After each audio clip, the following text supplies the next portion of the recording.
Começou, estamos ao vivo. Muito bom dia a todos. Vamos nos aproximando aí para começar mais um estudo da Palavra de Deus.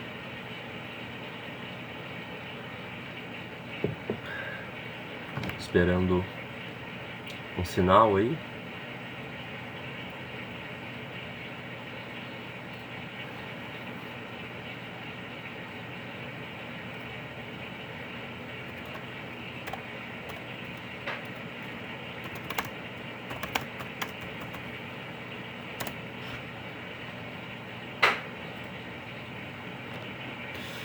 Bom dia, pastora Marta. Seja bem-vinda.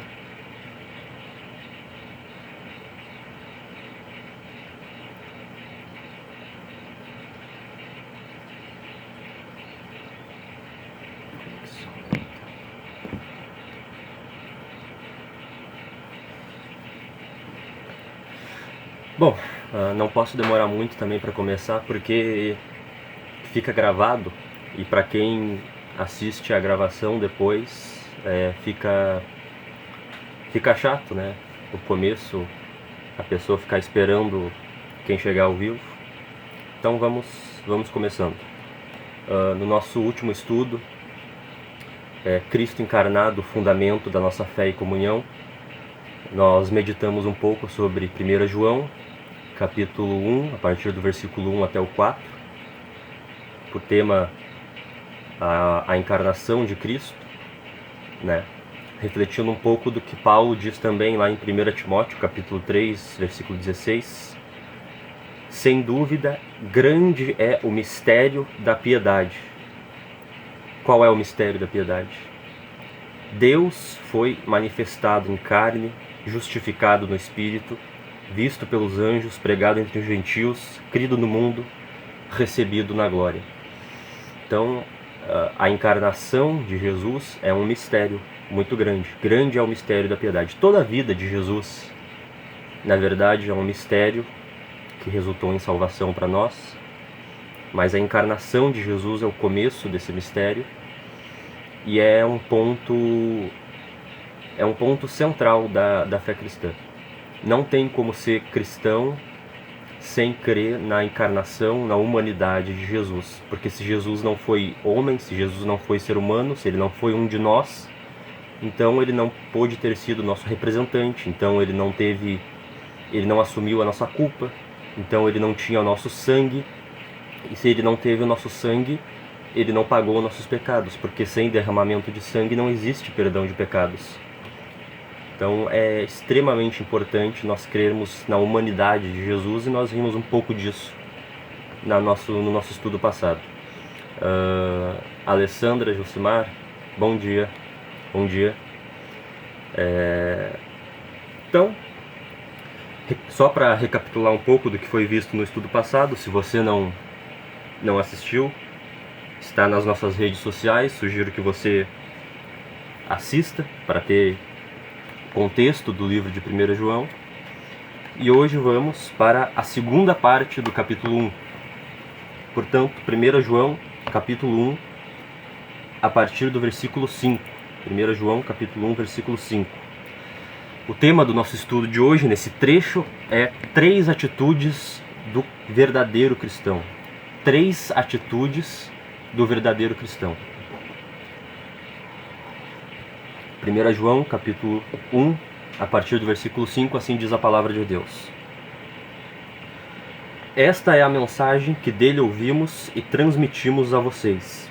Deus é luz, e nele não há treva alguma.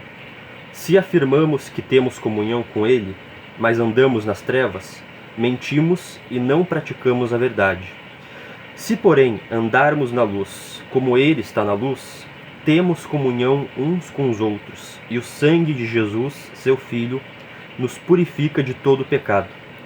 Se afirmarmos que estamos sem pecado, enganamos a nós mesmos e a verdade não está em nós.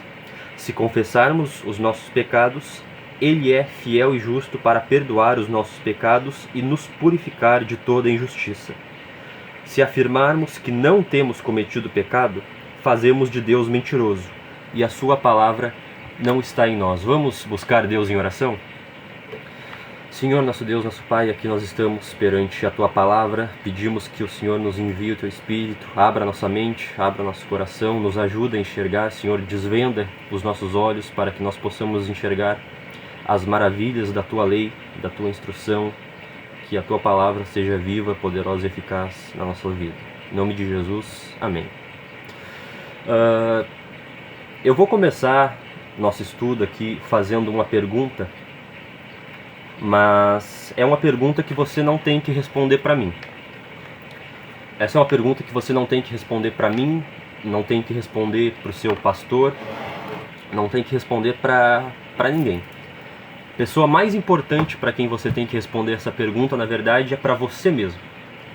É uma reflexão que você tem que ter contigo mesmo. Que é o seguinte: você já parou para refletir sobre a sua vida cristã?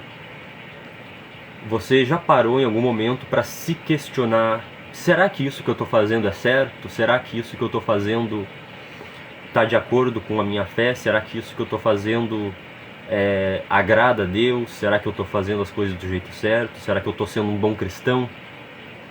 Será que eu estou realmente agindo em coerência com aquilo que Jesus ensina e espera dos seus discípulos?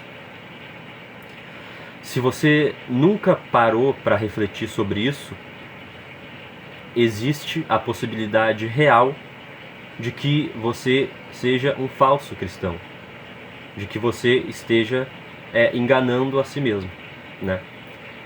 Essa história de cristianismo você não leva tão a sério, essa história de fé para você é só uma coisa que está ali. Jesus, é legal, tudo bem, você gosta e tal, mas não é a sua prioridade. E essa história de igreja, você vai porque tem que ir, né? Vai porque tem que ir, porque é um costume, às vezes foi criado na igreja, pega e vai. Ou vai para agradar alguém, às vezes muitos homens vão só para agradar a esposa, muitas esposas vão só para agradar os maridos, muitos filhos vão só para agradar os pais, né? Ou às vezes o cinto aperta na nossa vida, né? O pior acontece e aí a gente procura a igreja. Mas se a gente não para refletir se estamos realmente agradando a Deus, se a gente nunca parou para refletir se a nossa vida cristã é uma vida que realmente está de acordo com o princípio do Evangelho, isso é um sinal que indica muito fortemente que não é uma prioridade para a gente não se importa tanto assim com essa história de Evangelho. Eu sei que essa é uma reflexão incômoda, é uma pergunta incômoda da gente fazer, principalmente quando é sobre a gente mesmo, mas a Bíblia, na verdade, nos chama a fazer essa reflexão. Por exemplo, em 2 Coríntios, capítulo 13, versículo 5. Examinem-se para ver se vocês estão na fé. Provem-se a si mesmos. Não percebem que Jesus Cristo está em vocês, a não ser que já tenham sido reprovados. Existe, irmãos, a possibilidade real, existe o risco verdadeiro de nós enganarmos a nós mesmos, né? A gente começa ali a nossa vida religiosa, às vezes a gente foi criado na igreja, às vezes a gente começa a ter contato com a igreja, como eu disse, por causa de alguma outra pessoa na nossa vida, e a gente começa ali a frequentar a igreja e começa a aprender as coisas que fazem parte da vida de igreja, as cerimônias, os rituais, o vocabulário, né, as palavras que se fala, e a gente vai fazendo as coisas, no começo a gente começa a ir imitando, né? A gente aprende a orar imitando uma pessoa, a gente vai aprendendo a ler a Bíblia, a gente vai aprendendo a fazer as coisas, orar, pregar, cantar, e aquilo se torna, na verdade, um ritual, uma cerimônia, um protocolo, uma coisa que a gente faz só para cumprir tabela. A gente inicia a nossa vida religiosa e se torna, na verdade, grandes atores, reproduzindo ali o teatro de uma vida cristã.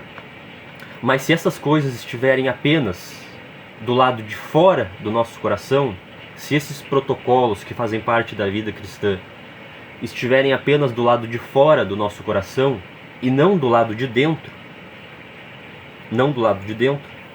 então nós podemos nos tornar fingidores tão bons, atores tão bons, que nós acabamos acreditando na própria mentira.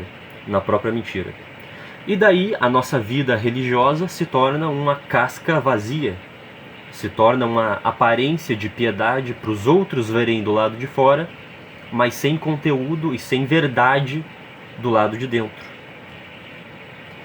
É exatamente sobre esse tipo de situação, que o apóstolo João está tratando aqui nessa passagem que nós lemos. Nós vimos na mensagem anterior, no estudo anterior, que o apóstolo João escreveu essa carta para combater falsos mestres que estavam se infiltrando nas igrejas da Ásia.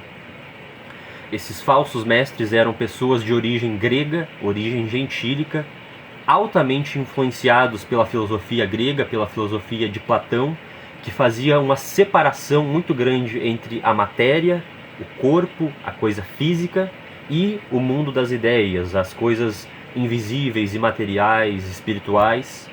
E essa separação muito grande, ela levava a uma exaltação daquilo que é espiritual, invisível, e um desprezo, um descuido daquilo que é físico e material.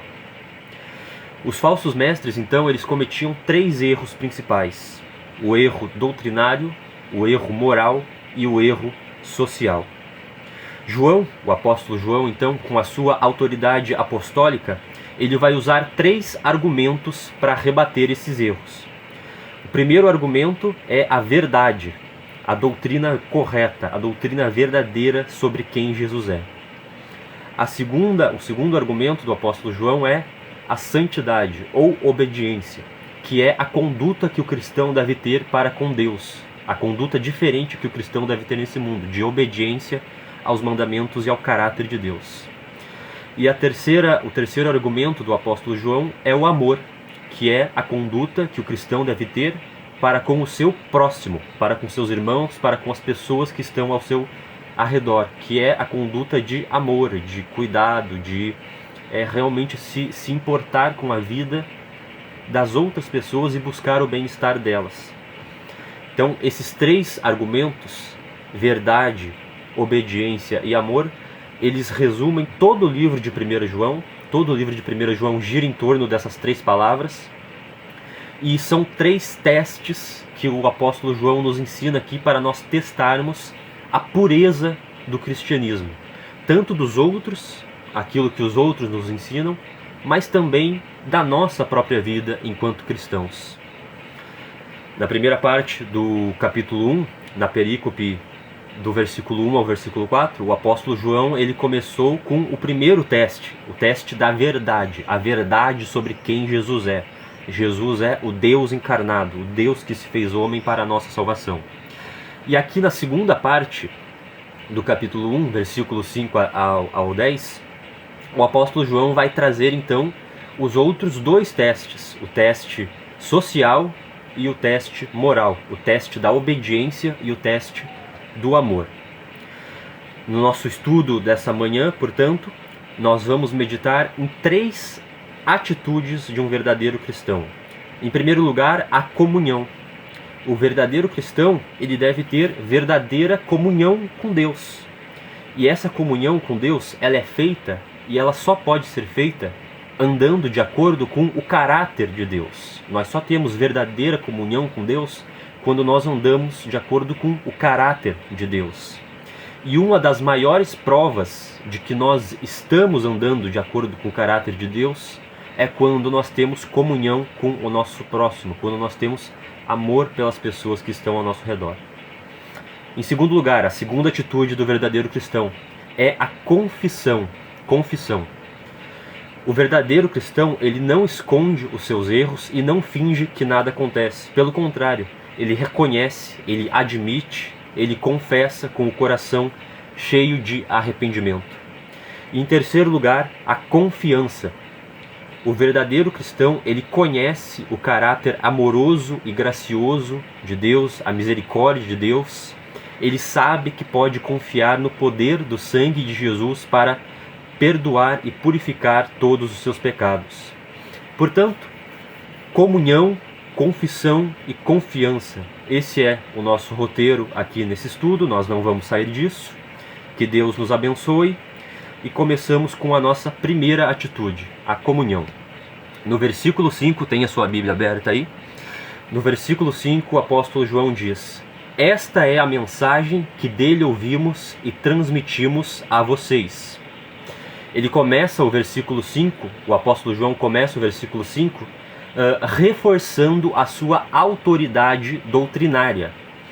Ele não está falando de uma coisa que ele inventou, ele não está falando de uma coisa que ele tirou de filosofias humanas, ele não está falando de algo que ele ouviu falar, não.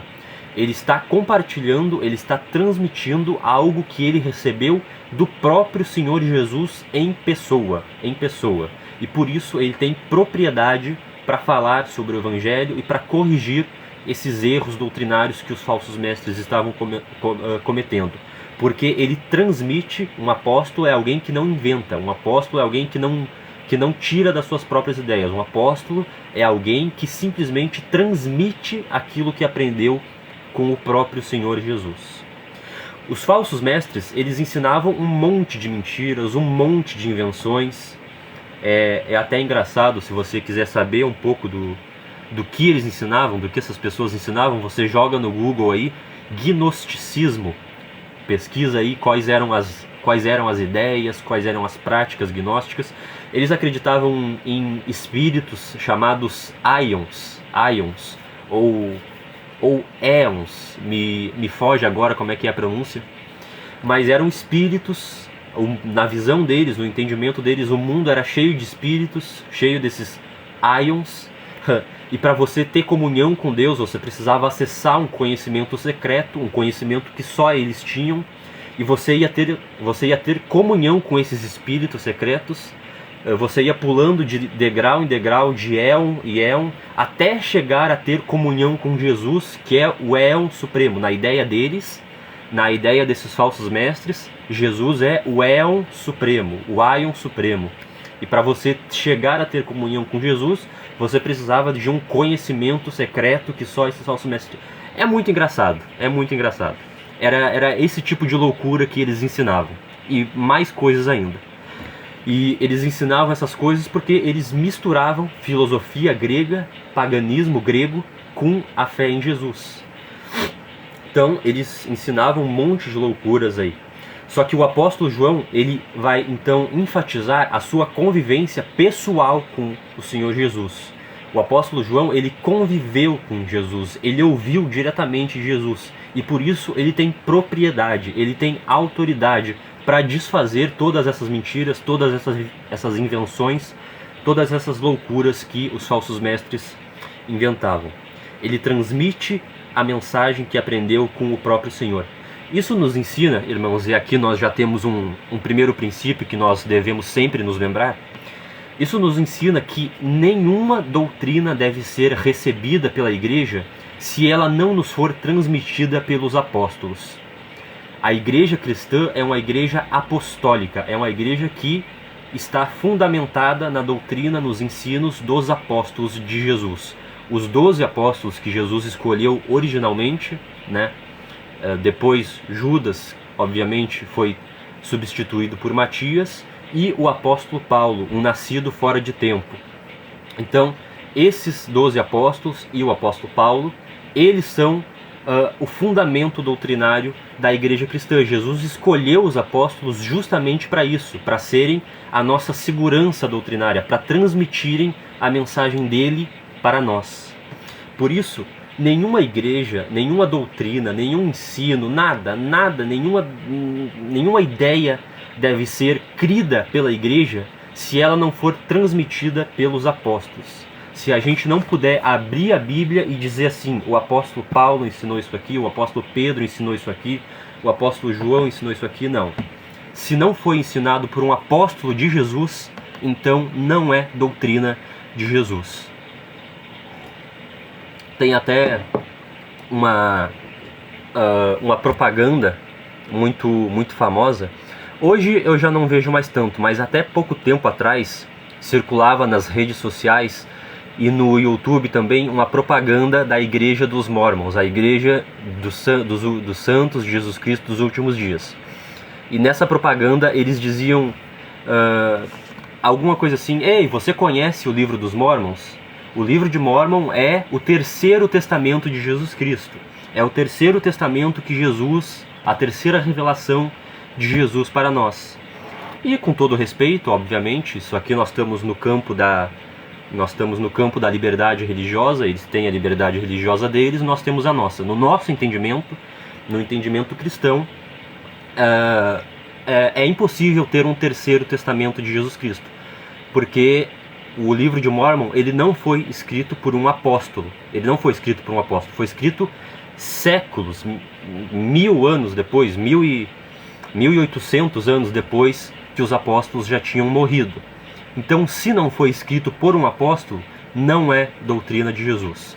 Jesus escolheu os 12 apóstolos e o apóstolo Paulo para serem os transmissores oficiais da sua doutrina. Se não veio de um apóstolo, não tem lugar na igreja. O Evangelho de Lucas e o Evangelho de Marcos, eles também não foram escritos por apóstolos. O evangelista Lucas e o evangelista Marcos não eram apóstolos. Mas Lucas escreveu o seu evangelho debaixo da autoridade do apóstolo Paulo. Ele foi supervisionado pelo apóstolo Paulo, e o evangelho de Lucas, ele recebe o carimbo, ele recebe a autenticidade do apóstolo Paulo. E o evangelista Marcos escreveu o seu evangelho debaixo da autoridade do apóstolo Pedro. Então recebe aí o carimbo do apóstolo Pedro. Por isso o evangelho de Lucas e o evangelho de Marcos estão na nossa Bíblia, porque nos foram transmitidos por autoridade apostólica. E esse é um princípio que nós sempre devemos nos lembrar. Tudo aquilo que não é doutrina apostólica não é doutrina de Jesus e não deve ter lugar na igreja. O pastor Leonel, meu tio, paz do Senhor, bom dia tio. Então, continuando aqui, Marli Jones, amém tia, amém, muito obrigado. Onde é que eu estava? Eu me perco um pouco, eu não gosto de olhar muitos comentários porque eu acabo me perdendo. Mas tá, é o princípio da igreja apostólica. A igreja cristã é e deve ser uma igreja apostólica, fundada na doutrina dos apóstolos. Porque eles nos transmitem a verdade sobre Jesus, assim como o apóstolo João estava transmitindo aqui nessa carta. E qual foi a mensagem? Qual foi a mensagem que o apóstolo João recebeu do próprio Senhor Jesus? Continuação do versículo 5. Essa é a mensagem que dele recebemos e transmitimos a vocês. Deus é luz e nele não há treva alguma. Então foi isso que os apóstolos eles aprenderam do próprio Senhor Jesus. Deus é luz. Deus é luz e nele não existe treva alguma. O conceito de Deus como luz é um conceito riquíssimo. A Bíblia inteira fala de Deus como luz. Desde o Antigo Testamento, né, já era apresentado Deus como sendo uma luz. Tem um salmo que diz que Deus é um sol, Deus é o nosso sol, né? Então, desde o Antigo Testamento nós já vemos Deus sendo apresentado como luz. E o que significa? O que significa dizer que Deus é luz? Bom, aqui no contexto de 1 João especificamente, nesse contexto desse livro aqui, nós podemos destacar 3 significados principais de dizer que Deus é luz. 3 significados. Em primeiro lugar, significa o amor, a bondade de Deus. A luz é aquilo que sustenta a vida. A luz é aquilo que faz a vida acontecer, né? A nossa vida, ela acontece de dia. Ela acontece com a luz do sol. Quem é que não fica meio desanimado, meio assim, mais devagar um pouco quando está no inverno, quando está frio, quando está nublado e o tempo tá fechado e tá aquele frio tremendo? A gente fica mais devagar no inverno, né? No verão parece que as coisas fluem mais com a luz do sol, a nossa vida acontece durante o dia, parece que a gente fica mais feliz, a gente fica mais animado com aquele dia bonito, com aquele sol brilhando. Não pode estar muito calor também. Mas a gente sabe, hoje em dia é cientificamente comprovado, a luz do sol ela traz benefícios, ela traz nutrientes para o nosso corpo, a luz ela sustenta a nossa vida, e assim também é o nosso Deus. O nosso Deus, ele é um ser bondoso, generoso, amoroso, que ama a vida, cria a vida e sustenta a vida com a sua bondade, com o seu amor, com a sua benevolência. Então Deus é luz porque ele é amoroso, porque ele é bondoso. Mas em segundo lugar, luz aqui também se refere à verdade de Deus. Luz é aquilo que nos permite enxergar as coisas reais. A luz é aquilo que revela a verdadeira forma das coisas. Quando nós estamos no escuro, quando nós estamos na penumbra ali, a gente não consegue enxergar muito bem. Mas quando liga uma luz, então tudo é revelado. A verdade vem à tona. E assim também é o caráter de Deus. Deus, ele é a fonte da verdade, ele emana a verdade, ele zela pela verdade e ele odeia a mentira, porque a mentira escraviza, mas a verdade liberta. Então Deus é luz porque ele é a fonte da verdade. E por fim, luz aqui se refere à pureza moral de Deus, à perfeição do caráter de Deus, à sua santidade perfeita. Deus é luz e nele não existe treva alguma, ou seja, ele é perfeito. Deus não tem nenhuma mácula, nenhum erro, nenhuma imperfeição. Ele é totalmente puro, totalmente santo, totalmente justo. É isso que significa, basicamente, aqui no contexto de 1 João, dizer que Deus é luz. E qual deve ser a nossa conduta perante Deus? Qual deve ser a nossa conduta perante o nosso comportamento perante esse Deus que é luz? Se afirmamos que temos comunhão com Ele, mas andamos nas trevas, mentimos e não praticamos a verdade. Então, no contexto histórico aqui, o apóstolo João está trazendo uma afirmação dos falsos mestres. Os falsos mestres afirmavam que tinham comunhão com Deus. Eles se apresentavam como pessoas muito espirituais, muito elevadas, homens santos e tudo mais. E diziam, afirmavam que tinham comunhão com Deus. Da mesma forma também, os seguidores desses falsos mestres, os cristãos ingênuos, incautos, sem discernimento, sem critério, sem firmeza na palavra, que estavam dando ouvidos para esses falsos mestres, estavam seguindo esses falsos mestres, eles também diziam que tinham comunhão com Deus. Mas, na prática, tanto os falsos mestres quanto os seus seguidores, eles mostravam que na verdade não tinham comunhão com Deus. Eles mostravam pelas suas atitudes. Eles revelavam com as suas atitudes que não tinham comunhão com Deus, coisa nenhuma. Irmãos, isso também é verdade para nós hoje em dia, né? Todos nós afirmamos de alguma forma que nós temos comunhão com Deus. Todo mundo que é cristão, né, afirma isso. Todos nós temos os argumentos que nós usamos para tentar justificar que nós temos comunhão com Deus. Então, eu aceitei Jesus, eu levantei a mão, eu fui lá na frente da igreja, eu me batizei, sou batizado há 5 anos, 10 anos, 20 anos, eu leio a Bíblia todo dia, eu vou à igreja todo domingo, eu sigo a cartilha direitinho, eu faço isso, faço aquilo. Então, é claro que eu tenho comunhão com Deus, é claro que eu tenho comunhão com Deus. E nós vamos usando então esses argumentos para tentar provar, para tentar justificar que nós temos comunhão com Deus. E qual é o problema com isso? Qual é o problema que acontece? Final do versículo 6. Se afirmarmos que temos comunhão com Ele, mas andamos nas trevas, mentimos e não praticamos a verdade. O problema não é aquilo que nós fazemos. O problema não é aquilo que está sobrando na nossa vida. O problema é aquilo que pode estar faltando na nossa vida. Você aceitou Jesus? Glória a Deus. Você vai à igreja todo domingo? Você é fiel à sua igreja? Glória a Deus pela sua vida. Você lê a Bíblia todo dia? Parabéns, é isso mesmo. Essas coisas são muito importantes e fazem parte, elas são necessárias. Mas o problema é que essas coisas, sozinhas, por si mesmas, elas não podem dizer que você tem comunhão com Deus, se elas estiverem apenas do lado de fora do seu coração e não do lado de dentro. E não do lado de dentro. Né? Então, foi aquilo que eu falei no começo. A gente começa a nossa vida religiosa, a gente aprende a emular, a imitar o comportamento cristão, e a gente vai fazendo as coisas meio no embalo, a gente vai imitando, mas aquilo não está realmente no interior do nosso coração. A gente faz para os outros ver e não está no interior do nosso coração. E aí se torna um problema. Porque é apenas aparência. Não tem verdade e não tem paixão por essas coisas do lado de dentro. E daí se torna falso, se torna apenas aparência para os outros verem do lado de fora. A sua ida à igreja no domingo, ela só é verdadeira se você vive na presença de Deus durante toda a semana.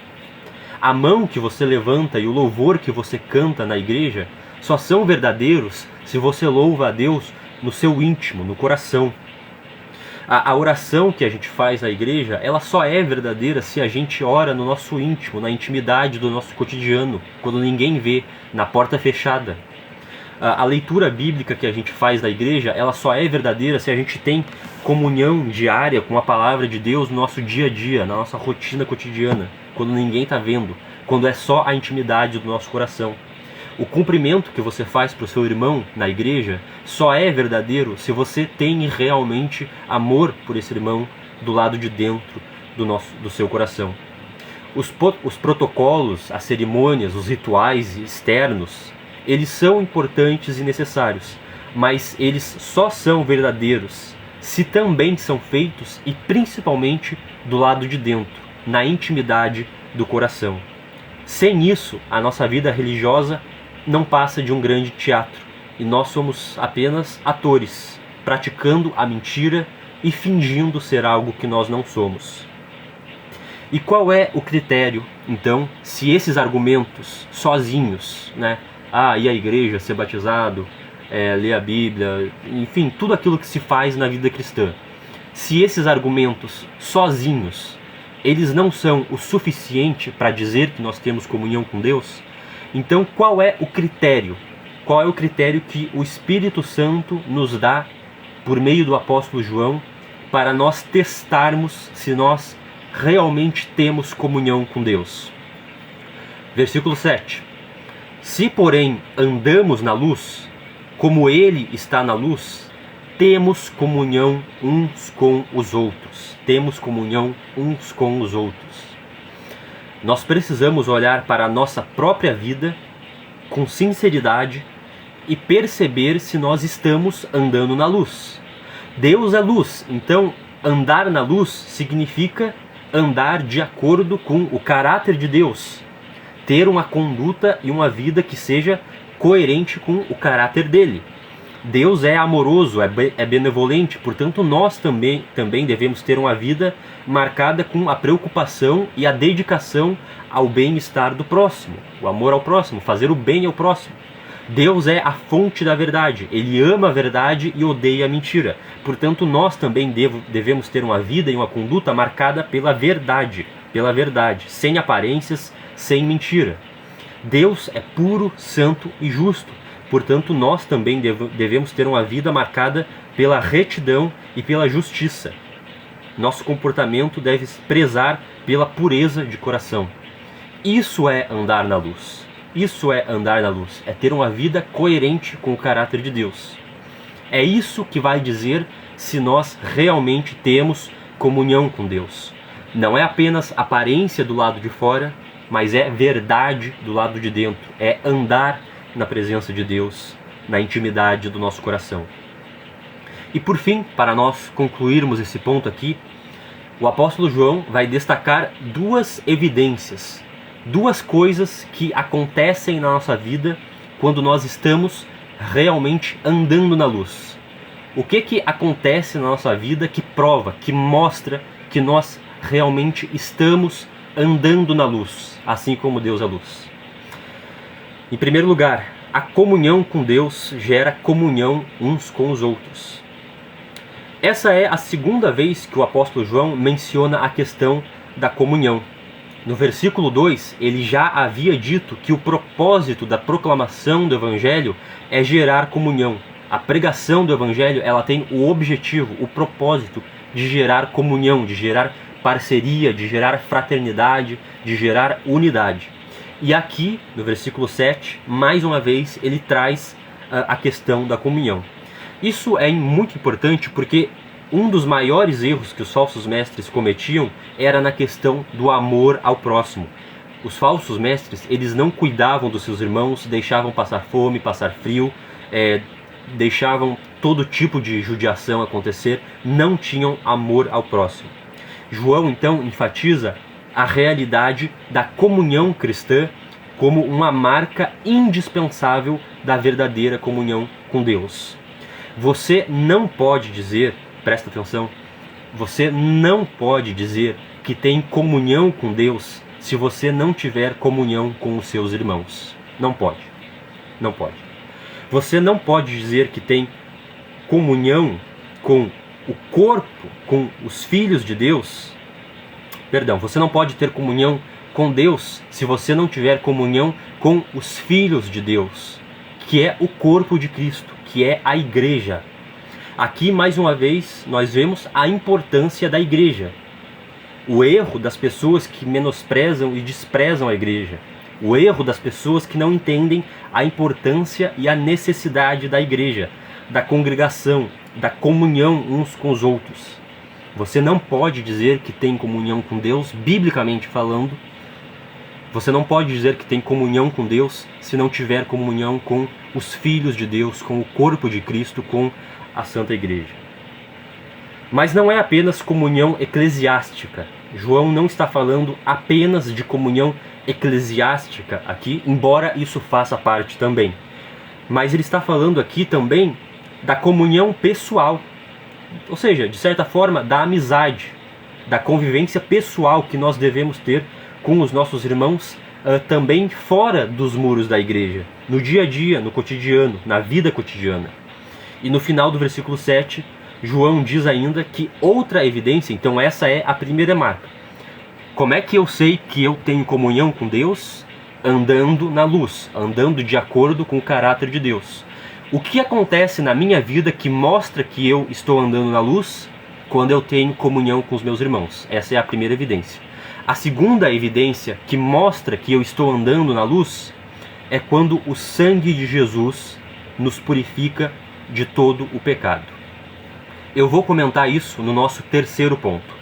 Por agora, o que eu quero que você entenda é que a veracidade da nossa comunhão com Deus, ela não é determinada pela nossa espiritualidade, ou pela nossa religiosidade, ou pela comunidade em que a gente congrega, ou pelos hinos que a gente escuta, pelas pregações que a gente ouve, pelos rituais, pelos protocolos que a gente faz. Não, nada disso.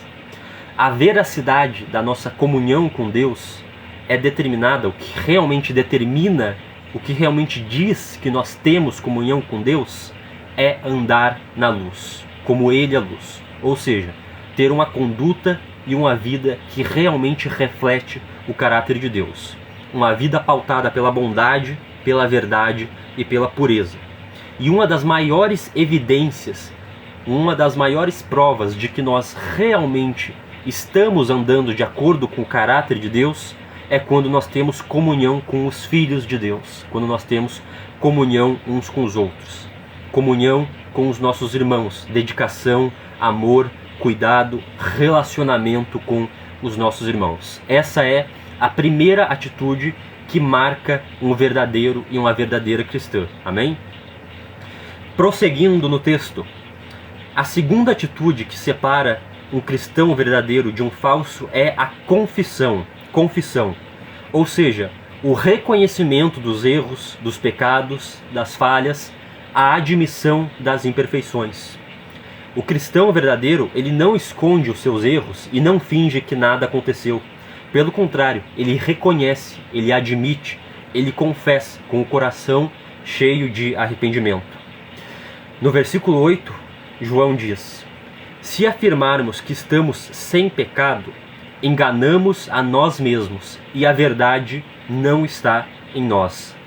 Ele está se referindo aqui ao erro dos falsos mestres de ignorar o pecado. Os falsos mestres, influenciados pela filosofia grega, pela filosofia platonista, eles desprezavam o corpo, eles não se importavam com o corpo.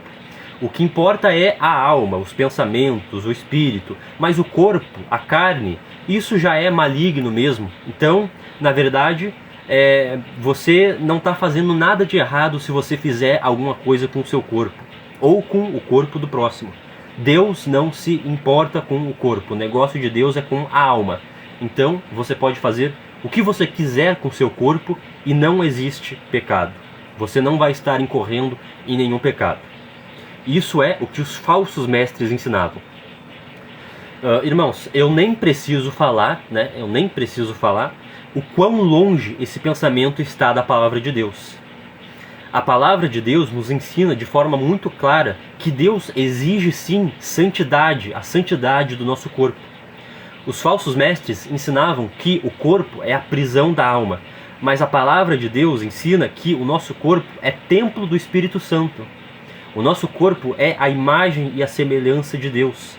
E é o corpo de Cristo. O nosso corpo é o corpo de Cristo. Olha que mistério profundo, irmãos.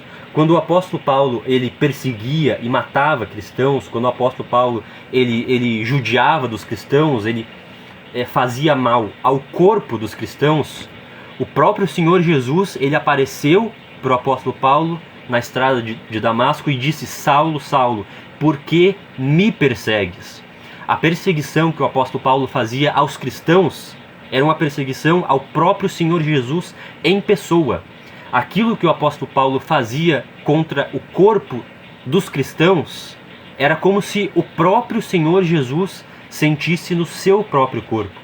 Porque o nosso corpo ele é a continuação da encarnação de Cristo. Cristo habita em nós mediante o Espírito. Então isso é um mistério muito grande. Aquilo que nós fazemos com o nosso corpo, de certa forma, em certo sentido, tem um impacto no próprio corpo e na própria vida de Jesus. Como é que nós não vamos cuidar então da santidade do nosso corpo, meus irmãos? Como é que nós não vamos cuidar da santidade do nosso corpo? É por isso que o apóstolo Paulo diz em Romanos capítulo 12, versículo 1: Rogo-vos, pois, irmãos, pelas misericórdias de Deus, que apresenteis o vosso corpo como sacrifício vivo, santo e agradável a Deus.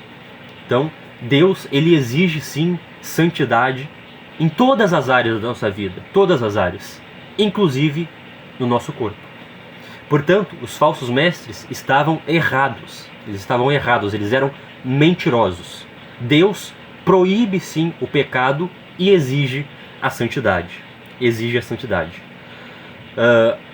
É importante destacar que, assim como no tempo do apóstolo João existiam filosofias que se infiltravam na igreja e tentavam minar a verdade do Evangelho, isso não mudou. Nos nossos tempos, também, ainda hoje, existem filosofias humanas que tentam se infiltrar na igreja e distorcer a verdade do Evangelho. Por exemplo, hoje é muito comum a filosofia do é proibido proibir. É proibido proibir. Mas a verdade da palavra continua uma só. Deus é luz e nele não existe treva alguma. Ele é perfeitamente santo, perfeitamente justo, perfeitamente puro, e nós também devemos andar de acordo com essa pureza, essa santidade, essa perfeição. Não significa, irmãos, isso não significa, presta atenção aqui, que nós vamos ser perfeitos, que nós vamos nos transformar em anjos, sem pecado. Pelo contrário, no versículo 10 o apóstolo João diz: se afirmarmos que não temos cometido pecado, fazemos de Deus mentiroso, e a sua palavra não está em nós. Nós nunca podemos dizer: não tenho pecado nenhum, sou perfeito, sou um santarrão, não tenho pecado nenhum, sou perfeitamente santo. Não. Existem pecados contra os quais nós conseguimos lutar pela graça de Deus, pela ajuda de Deus, pela ajuda do Espírito Santo nas nossas vidas. Existem pecados contra os quais nós conseguimos nos libertar, existem pecados que nós conseguimos vencer, superar e tudo mais. Agora, o que a gente não pode dizer é: não tenho mais pecado nenhum, sou totalmente perfeito. A gente não pode dizer isso porque isso seria mentir contra Deus.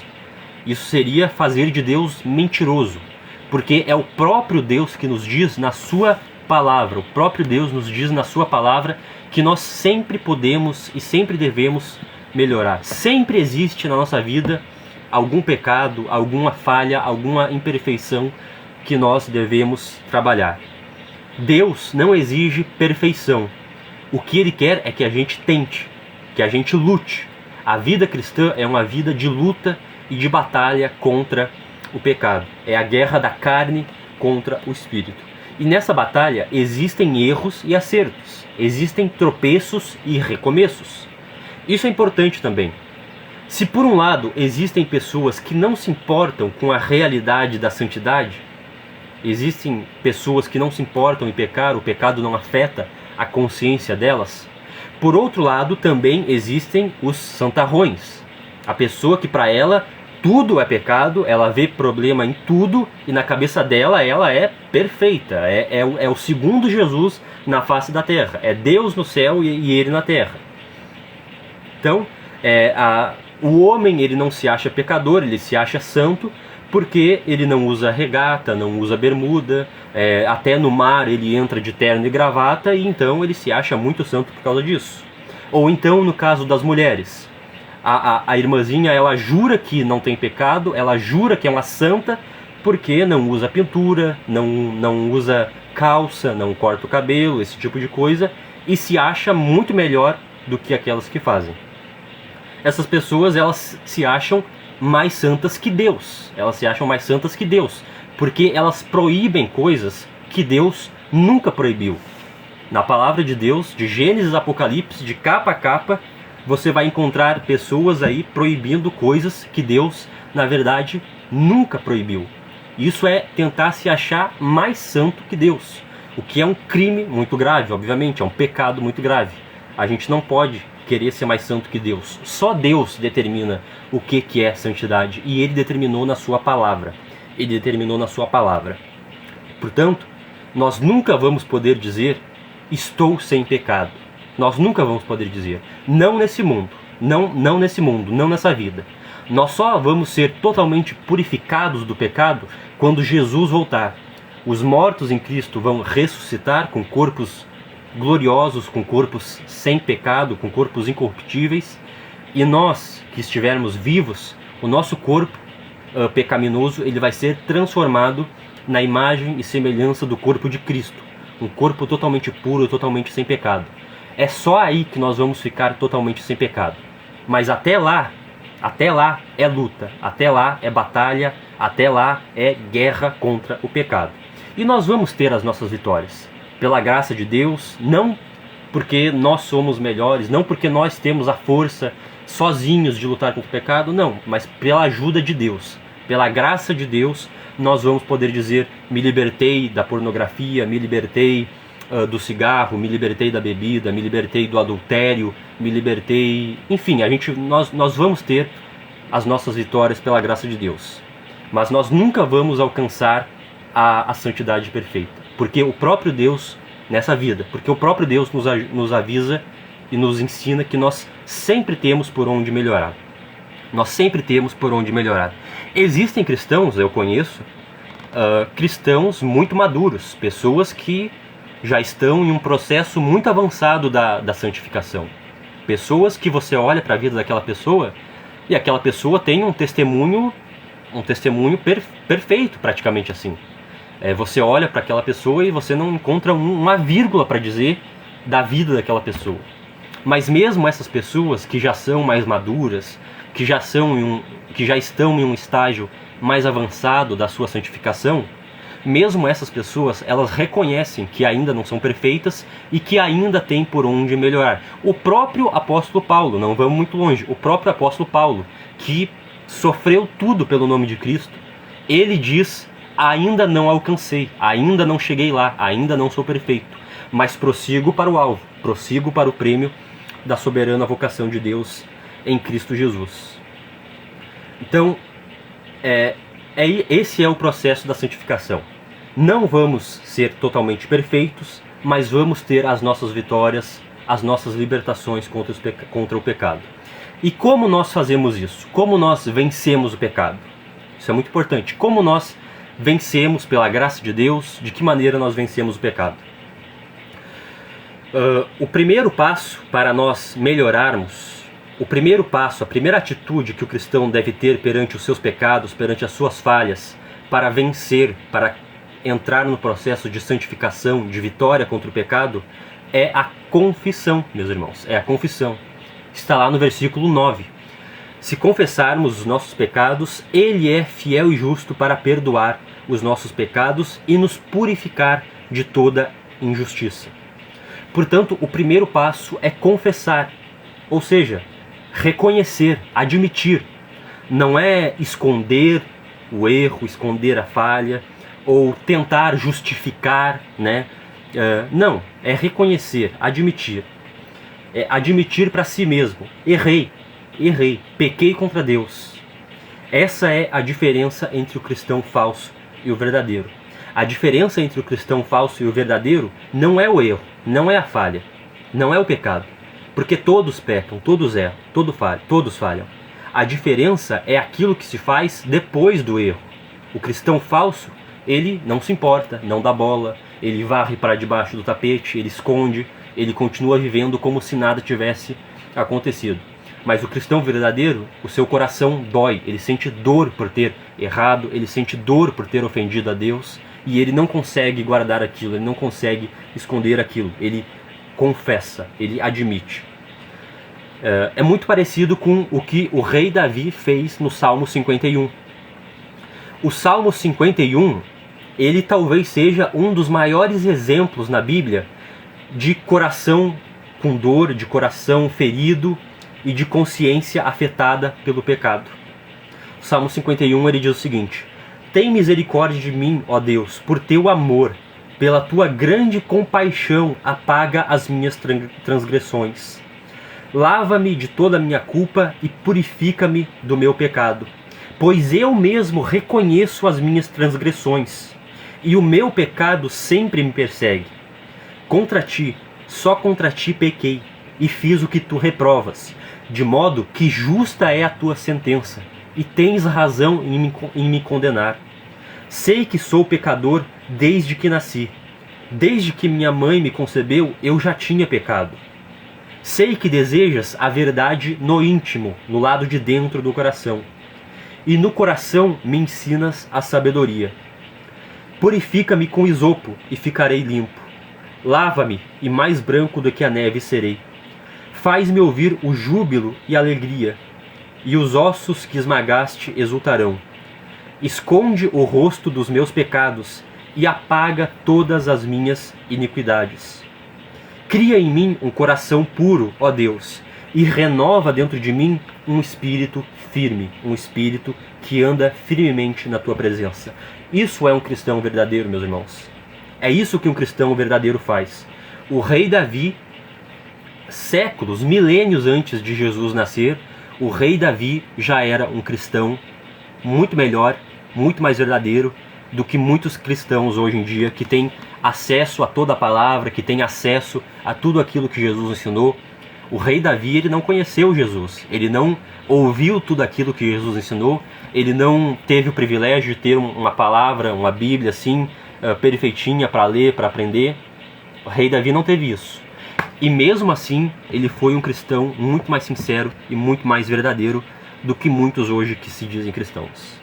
A confissão, portanto, o reconhecimento do pecado é uma prática bíblica e extremamente importante, meus irmãos. Não é que você deve confessar os seus pecados para um pastor ou para um padre, né? Mas você deve confessar os seus pecados primeiro para você mesmo. Não seja teimoso, não seja orgulhoso, não coloque a sua aparência religiosa acima da verdade.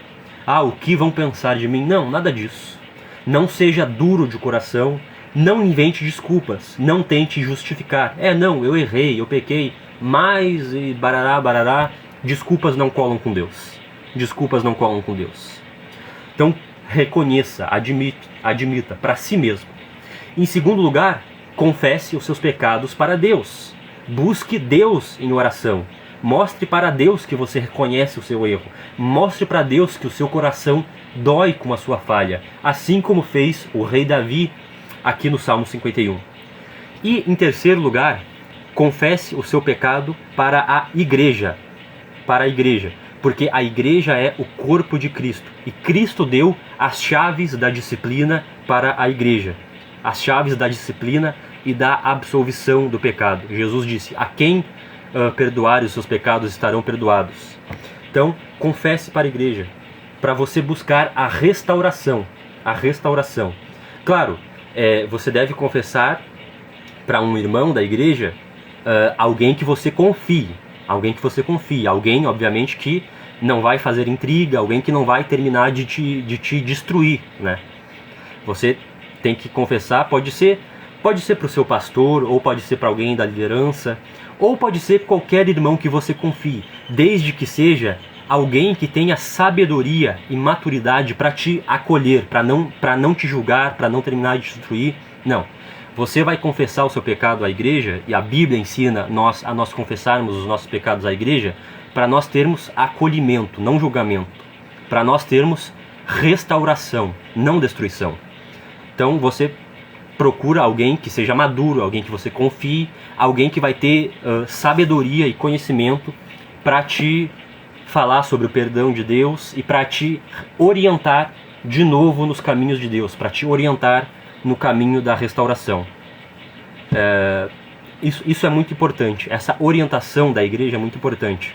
Eu tenho que confessar o meu pecado para a pessoa contra quem eu ofendi? Eu tenho que confessar para a pessoa contra quem eu fiz alguma coisa? Olha, geralmente eu penso que sim, normalmente eu penso que sim, mas cada caso é um caso, existem casos que são muito delicados, né? E por isso é tão importante você ter alguém maduro, você ter alguém experiente que vai saber te guiar, te orientar, te acolher e te orientar nesse processo de restauração.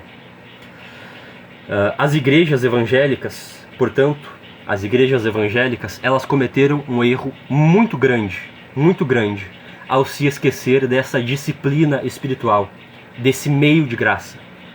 A confissão é uma prática que deveria voltar às nossas igrejas, não apenas como mais um elemento litúrgico, mas também e principalmente como uma atitude do coração. Não é um sacramento mágico, a confissão não é um sacramento mágico que anula automaticamente os nossos pecados, não. Mas é um meio de graça que, mediante a fé e o arrependimento, abre o nosso coração para receber o perdão que Jesus conquistou para nós. Qual tem sido, meu irmão, minha irmã, qual tem sido a sua atitude perante os seus pecados? Tem sido de desprezo? Tem sido de dureza do coração? Será que você não se importa, você não dá bola, você varre para debaixo do tapete e continua vivendo como se nada tivesse acontecido? Ou pior do que isso, será que a sua atitude perante os seus pecados tem sido de desespero, de desistência? Você fica desesperado, você pensa em chutar o balde, em largar tudo? Nenhuma dessas atitudes é bíblica. A atitude bíblica, a atitude correta perante os nossos pecados é confessar, com arrependimento sincero, sim, mas também com fé no perdão e na salvação de Jesus. Porque quando nós confessamos os nossos pecados diante de Deus, nós podemos ter certeza absoluta do seu perdão e da sua graça. Isso nos leva ao nosso terceiro ponto, a confiança. E o nosso estudo já ficou muito longo, eu vou ser bem sucinto nesse terceiro ponto para nós orarmos. Portanto, a terceira atitude de um cristão verdadeiro é a confiança na graça e no poder do sangue de Jesus para nos perdoar e purificar de tudo aquilo que não presta. Vamos olhar novamente para o versículo 9. Se confessarmos o nosso pecado, Ele é fiel e justo para perdoar os nossos pecados e nos purificar de toda a injustiça. Portanto, a primeira coisa que nós devemos notar aqui é que a resolução do problema do pecado da nossa parte não é a compensação. Quando a gente comete um erro, quando a gente comete uma falha, normalmente o nosso primeiro instinto é tentar compensar aquilo que a gente fez. Então, se eu quebrei uma xícara, um copo, um prato de alguém, a minha primeira atitude é tentar comprar outra xícara, tentar comprar outro prato, outro copo para substituir e pronto, já corri atrás, já corrigi o meu erro. Mas no caso de Deus, nós não temos como corrigir os nossos erros. Nós não temos como compensar, nós não temos como pagar os nossos erros perante Deus, porque a dignidade de Deus é infinita, a majestade, a santidade de Deus é infinita. Então qualquer crime que nós cometemos contra Deus é um crime de gravidade infinita. Nós não temos como pagar. A única maneira de nós pagarmos os nossos erros seria com uma eternidade de sofrimento no inferno. E nem assim. Digamos que você pega um empréstimo de 100 mil no banco. Em 5 anos, esse empréstimo de 100 mil se torna uma dívida de mais de 1 milhão de reais.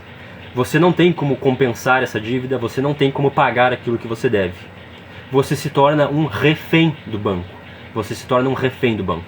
A única maneira de você sair dessa situação é mediante o perdão. É somente se o banco perdoar a sua dívida. No caso dos bancos, dificilmente essa história teria um final feliz. Mas no caso de Deus, a nossa esperança, a nossa salvação é que Deus é luz, Deus é bondade, Deus é misericórdia, Deus é perdão quando tudo parecia perdido. Deus, então, ele tem essa disposição para nos perdoar. O apóstolo João, ele nos ensina uma verdade profunda e maravilhosa sobre a graça de Deus, sobre a graça e o perdão de Deus. O apóstolo João, ele diz que Deus é fiel e justo para perdoar os nossos pecados. Para Deus, perdoar os nossos pecados é uma questão de fidelidade e de justiça. Quando nós realmente nos arrependemos dos nossos pecados, quando nós nos entristecemos pela nossa falha, quando nós realmente sentimos dor pelos nossos erros e nós confessamos nosso pecado, Deus é fiel e justo para nos perdoar. Meus irmãos, isso aqui é muito forte. Isso aqui que o apóstolo João está nos ensinando é uma coisa muito grave. Eu quero que você entenda a gravidade do que o apóstolo João está dizendo aqui.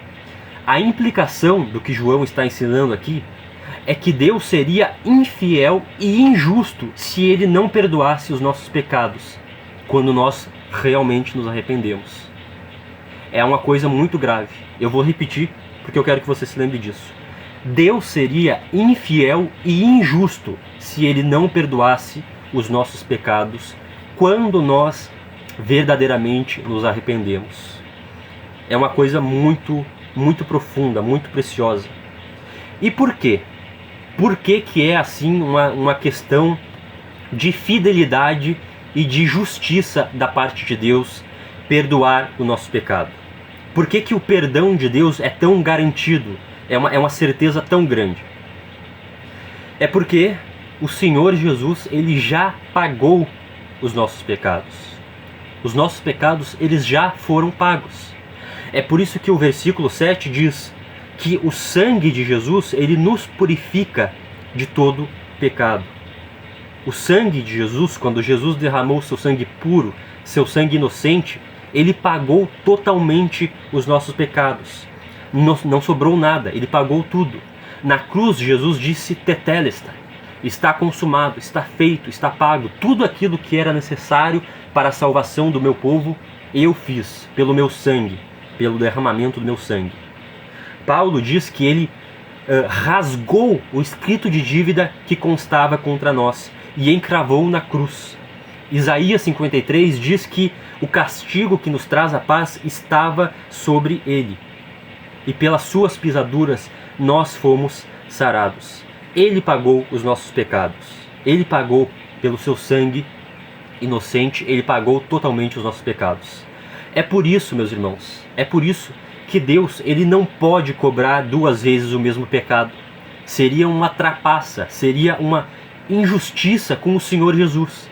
Deus faria uma injustiça muito grande com seu próprio Filho se ele cobrasse de nós um pecado que Jesus já pagou na cruz.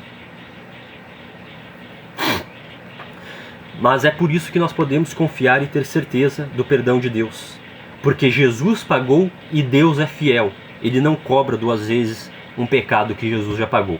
O que nós devemos fazer é mostrar o comprovante. É provar que Jesus ele é o nosso fiador, que Jesus ele pagou os nossos pecados, né? Como é que eu mostro para Deus que Jesus ele é o meu fiador? Como é que eu mostro para Deus que o pagamento que Jesus fez na cruz foi um pagamento em meu favor? Como é que eu mostro para Deus que a justiça de Jesus está acreditada na minha conta? É por meio do arrependimento. O arrependimento, a confissão, é o comprovante que mostra para Deus que Jesus é o nosso fiador, que Jesus é o nosso representante, que pagou os nossos pecados. Imagina o seguinte, imagina que você tinha essa dívida no banco e aparece um fiador na sua vida, alguém que vai lá e paga a dívida no seu lugar.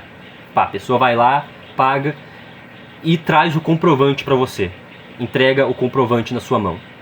O banco ele não tem o direito de cobrar novamente uma dívida que já foi paga. O que você tem que fazer é mostrar o comprovante para o banco, provar que aquele fiador pagou a dívida por você. E esse comprovante de Deus, o comprovante que nós mostramos para Deus, é o nosso arrependimento, a confissão, o reconhecimento, mas também a fé, a confiança no sangue de Jesus, a certeza da sua obra perfeita. É só isso que nós precisamos, meus irmãos. Arrependimento e fé. É assim que nós recebemos na nossa vida aquele pagamento perfeito de Jesus na cruz. Todas as coisas que fazem parte da vida cristã, a obediência a Deus, as boas obras, o amor ao próximo, a santidade, tudo que faz parte na vida cristã, ela vem depois. Vem depois do arrependimento e da fé. É uma consequência, é um resultado do arrependimento e da fé. Essas são as duas pernas que sustentam toda a vida cristã. Nós não obedecemos para sermos perdoados. Nós obedecemos porque já fomos perdoados. Nós não fazemos boas obras para sermos salvos. Nós fazemos boas obras porque já fomos salvos. Nós não buscamos a santidade para tentar compensar as nossas dívidas. Nós buscamos a santidade porque nossas dívidas já foram pagas pelo Senhor Jesus na cruz do Calvário. E nós recebemos esse pagamento somente através do arrependimento e da fé.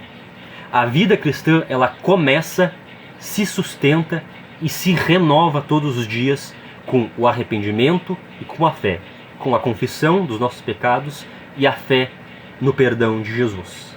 Fé não é simplesmente acreditar que Jesus morreu para perdoar os pecados. Não. Fé é ter certeza de que Jesus pagou os meus pecados.